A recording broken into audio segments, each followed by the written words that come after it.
Ladies and gentlemen, welcome to Behind the Business. On behalf of the BoiseBeat.com, this is Gordie Tamayo. I'm your host for today. And on this episode of Behind the Business, we are welcoming a guest here, a newfound friend, Roy Eiguren. How are you? With Eiguren and Merrill Public Firm Policy, correct? Correct.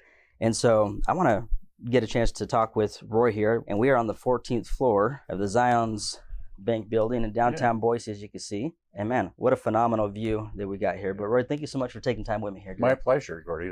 Glad to meet you and glad to be able to be here today.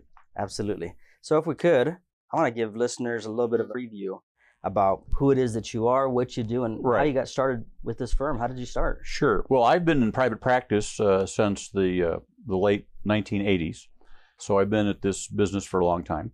Prior to entering private practice, I was in the public sector. I worked at the local, federal, and state level of government, and then I went into the private sector. So today, my partner and I represent 14 different clients. Wow. Everyone from the Amalgamated Sugar Company to Verizon Communications, and we represent their interests with the governor, with the legislature, with state agencies, and also with members of our federal congressional delegation. So you got a lot going on. Yeah, I have a lot going on. We keep very busy. We do a lot of different things for clients. We help them draft and enact legislation during the legislative process.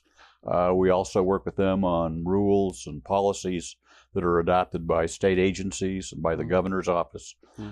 We assist them in those various processes that are designed to develop rules and policies. So what would you say is your overarching mission of the firm, especially in the context of Idaho's political and business arena? Yeah, well, what we try to do is be a navigator, if you will, for our clients. Okay. We want to help our clients navigate government to get results. We talk about the 4 A's of our business, which is advice, access, achievement, and advancement. And so those are the hallmarks of what it is that we do for our clients. Yeah. We get them through the government process. Gotcha. And so with like decades of experience, literally in both business and government, how would you say that kind of sets you in a unique place or apart from other people in a similar arena? Well, there aren't that many people that do what that we do, actually. It's a fairly small number of individuals that are engaged full-time in the lobbying business. And so it's a small number of folks that do this type of work. And within that small number of folks that do this sort of work, we're even a smaller number, if you will, that have had experience both in government as well as in the private sector in representing clients. Gotcha. So I'd have to imagine that with the decades of experience that you have, you've worked with a pretty interesting amount of clients, and some of those have been pretty impactful in whatever you've been able to do, both in the business space or in the community. Is there one experience you could say stands out where you made a tremendous impact with the client, or it impacted the community that you live in here in a dramatic way? Yeah, one that you wouldn't necessarily think of, but it's very, very important, relates to transportation.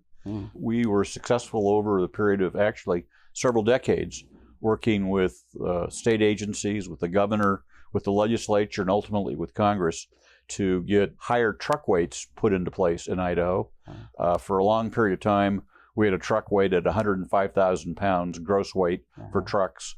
We were able to achieve 129,000 pound gross weight for trucks, which really is very significant to our clients. We have one client in particular, the Amalgamated Sugar Company, that saves millions and millions of dollars in transportation costs in transporting sugar beets from receiving stations, beet dumps, if you will, around the state to the 3 factories the company operates here in Idaho. That's huge. Yeah, it's a very significant government project or process that resulted in not only savings for clients, but also more efficient trucks. The trucks that are now on the roadways in Idaho are safer trucks.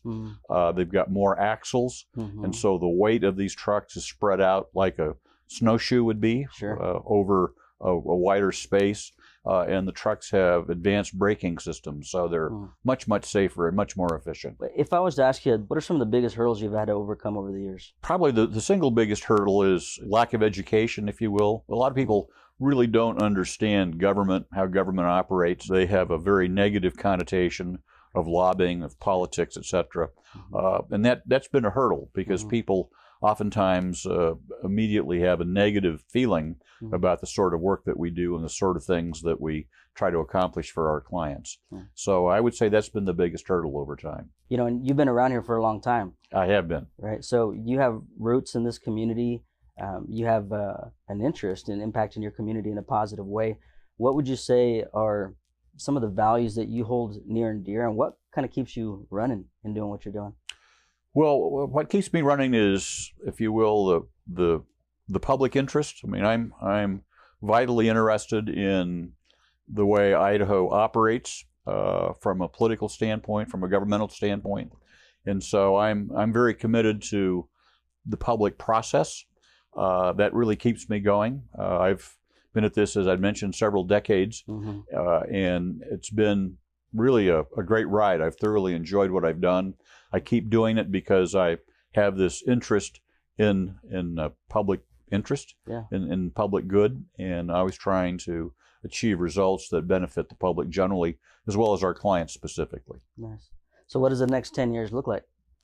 Well, the next 10 years look like, in my particular case, continuing to practice. I've got a great partner that I work with that is helping me undertake a lot of the work that I've done traditionally.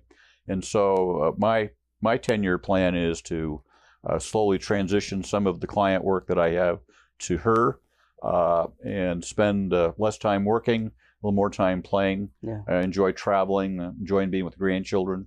So I'll be spending time doing that. And if you were to leave listeners with the final thought that may either have an interest in public policy or in entrepreneurship and starting a business, what would be some words of wisdom you would leave them with? Well, be educated. Understand what it is that you're going to be approaching, whether it be in government, whether it be in the private sector, and understand, every aspect of what it is that you're going to engage in. There's nothing more important than have a thorough understanding of what you're going to be undertaking and how you're going to be doing that. So educate yourself. Yeah, absolutely. Never stop learning. Well, Roy, thank you so much for joining me. If you're tuning in, this is Behind the Business on behalf of the BoiseBeat.com. I'm your host, Gordie Tamayo, and we will catch you next time. Thank you.